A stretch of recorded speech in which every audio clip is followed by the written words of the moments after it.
Chevrolet Sail 2013 second owner.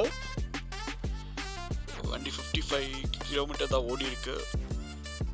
Company service இருந்துச்சு, full and full company service தான் பண்ணியிருந்தாங்க. இப்போ லோக்கல் தான் கொடுத்துருக்குது.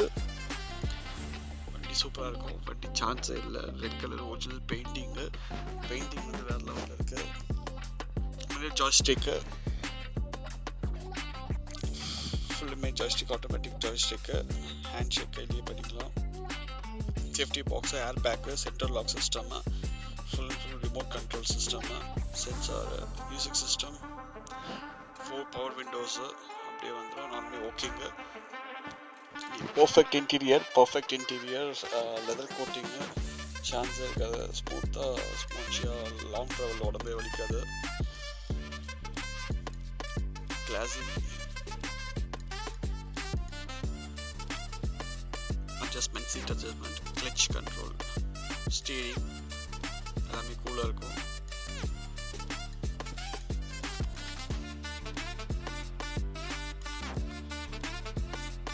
Power window, smooth steering drive, suspension நல்லா இருக்கும். ரிவர்ஸ் கேமரா இருக்கு. கீர் ஷிஃப்டிங்லாம் ஈஸியாக இருக்கும். சான்ஸே இருக்காது. Original body, 4 doors are original with body சீல்ஸோட இருக்கு. No replacement. அண்டர் சேஸ் ஃபுல்லுமே சூப்பராக இருக்கும். ஒரு ரஸ்ட் இருக்காது, கிளியராக இருக்கும். ஒரு ரஸ்ட், சிம்பிள் ரஸ்ட் கூட இருக்காது. அந்தளவுக்கு அண்டர் சேஸ், ஆயில் லீக்கேஜ் எதுவுமே இருக்காது. பர்ஃபெக்டாக புது கார் மாதிரி இருக்கும். உங்களுக்கு பாடி சீலோடு இருக்கு. இந்த இன்ஜின்லாம் வந்து இந்த ஆக்சிடென்ட் எதுவுமே நடக்காத வண்டி. உங்களுக்கு ரீப்ளேஸ்மெண்ட்டாகவே தெரிஞ்சு. ரீப்ளேஸ்மெண்ட் எப்படி பார்க்கணும்னா, அந்த இடத்துல வந்து டபுள் கோட்டிங் லேயரில் ரப்பர் கோட்டிங் வரும். ஸோ அதை நீங்கள் கிளிக் பண்ணி அது ரப்பர் மாதிரி இருந்துச்சுன்னா உங்களுக்கு ஈஸியாக தெரிஞ்சிடும். மற்றபடி ஸ்டீலாக இருந்துச்சுன்னா தெரியாது. ஸ்டீலாக இருந்தால் ரீப்ளேஸ்மெண்ட்டு. அன்யூஸ்டு ஸ்டெப்னி, ஸ்மோக்கே இருக்காது. ஃபுல் அண்ட் ஃபுல்லு வந்து இன்ஜின் பர்ஃபெக்டாக இருக்கும். நாய்ஸே கூட இருக்காது. ஃபுல் ஒரு ஸ்மோக் கூட இருக்காது. அந்தளவுக்கு கிளியராக இருக்காது. வண்டி கிளியராக இருக்கும். ஆயில் ஆல்ரெடி சர்வீஸ் பண்ணியாச்சு. இப்போ ஆயில் சர்வீஸ், கூலண்ட் எல்லாமே பண்ணியாச்சு.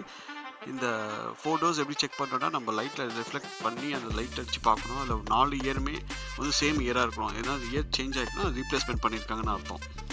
ஸோ இப்படி தான் டெஸ்ட் பண்ணணும். இப்படி தான் அப்படி செக் பண்ணணும். ரிவர்ஸ் கேமரில் வந்து உங்களுக்கு ஆல்ரெடி இன்பில்டாகவே எக்ஸ்டர்னலாக அடிஷ்னலாகவே இருக்குது. கூல் ஷிஃப்டிங், ஸ்டேரிங் ஷிஃப்டிங் வந்து உங்களுக்கு ஈஸியாக இருக்கும். நீங்கள் அட்ஜஸ்ட் பண்ணிக்கலாம்.